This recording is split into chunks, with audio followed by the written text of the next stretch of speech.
This is the most overpowered character in Marvel, Howard the Duck. Many people tend to forget the immense power of Howard the Duck.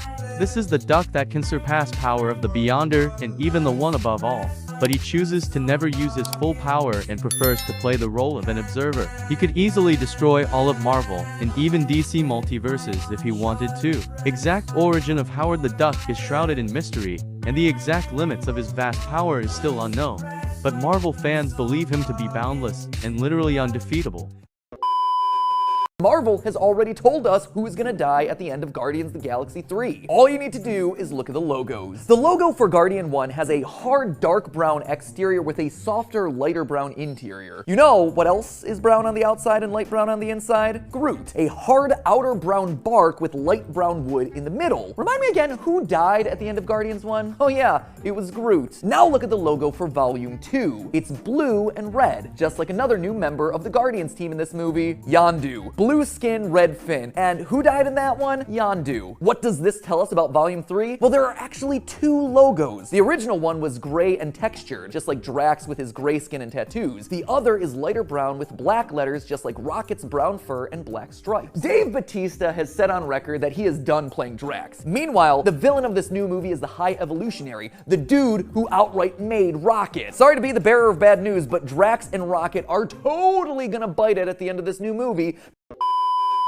This is the most underrated god. How is a god underrated? Well, in the movies, Odin is portrayed as a weak old man, but he's anything but that. Marvel did that with MODOK and made him look dumb. Exactly, but you do know how Odin lost his eye. How? So there was a guy named Galan who lived in a different universe. When that universe ended, he transformed into a cosmic entity called Galactus. The guy that tried to consume Fortnite. Yeah, he consumes planets to survive. His armor is layered with a force field that could withstand the full force of a star crashing into it. Odin was able to shatter Galactus's helmet, but the key was his missing eye.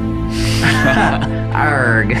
There's a well where the water is so pure that it grants immense knowledge and power, but demands a price for anyone seeking to drink from it. Odin sacrificed his eye, making him the ultimate god. That's why Thanos waited until he died. This is the most powerful Marvel weapon. The Infinity Stones. Those are powerful, but remember when Thanos snapped his finger, that only affected one timeline. Now imagine a weapon that could affect all timelines anywhere. Oh, wait. How is that balanced? It's called the Forever Crystal. There's a city that can only be accessed through time travel called Chronopolis. It was basically a hub for time travelers.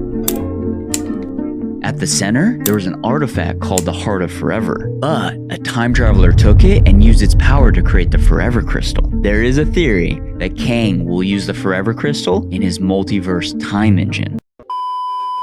Did you know in Doctor Strange, there's a quick reference to a very powerful character in the Marvel Universe? When Baron Mordo and Stephen Strange are sparring in Kamor-Taj, Mordo uses a relic which he refers to as the Staff of the Living Tribunal.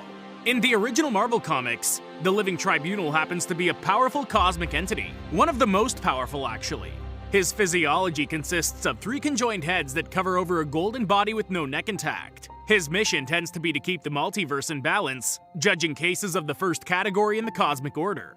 This being mentioned, and the fact that the multiverse was key to the second Doctor Strange movie, could hint at Strange and the Living Tribunal coming face to face someday. If you like this, subscribe for more. Did you know in Deadpool 2, there's a fun jab at someone behind the creation of certain characters in the movie? You'll notice during Domino's chasing and taking over of the convoy, after all of the other X-Force members perish, that Deadpool is complaining about Domino's powers. At one point saying that it must have been the idea of an artist who can't even draw feet. This is a sly nod to Rob Liefeld, a co-creator of Domino and Deadpool. It's known that Liefeld is mocked and criticized for avoiding drawing his character's feet and hands. If you like movie facts, subscribe.